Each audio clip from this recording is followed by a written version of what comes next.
So this is going to be the last page for most of the employees. Here we're going to kind of switch gears a little bit, and we're going to get at the authority, the autonomy, the accountability of the position.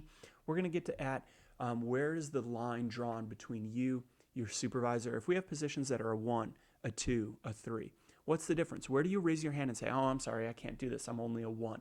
In order to do this, to sign that, to perform this, you need to be a 2 or a 3, right? So we're trying to get at where do you have a level of authority and accountability and decision making to make those decisions. That's what's going on in these boxes down here. Up here, we're trying to get an idea of how to get your instructions from your supervisor. You know, when you walk in on Monday, they say, hey, thanks for showing up to work today. There's 10 things that I need you to do.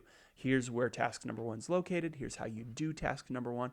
Oh, okay, you've completed that. Let's move on to task number 2. Is that what your relationship with your supervisor looks like? Or is it a little bit of, hey, congratulations on being hired. Good luck. Figure it out. You know, it's probably a little bit of a in the middle between those two examples. Where is what we're trying to figure out in these boxes here? So as you read through these questions, keep that in mind. As we come down here to the level of authority, accountability, autonomy, we're trying to ask some questions about, you know, what decisions do you make? Where does your supervisor step in? What's the outcome of a bad decision that you make? What are you encumbering the organization into? What kind of contracts are you signing? Some of those thoughts carry on through those questions as well. Down here at the bottom, we're going to ask about interaction with others. So, you know, who are you representing your organization to? Outside of the organization as well as inside. Then finally, these two boxes down here are going to be some questions we'll use that are totally optional. So this question here is comparable job titles. Do you happen to know what your job is called at comparator agencies?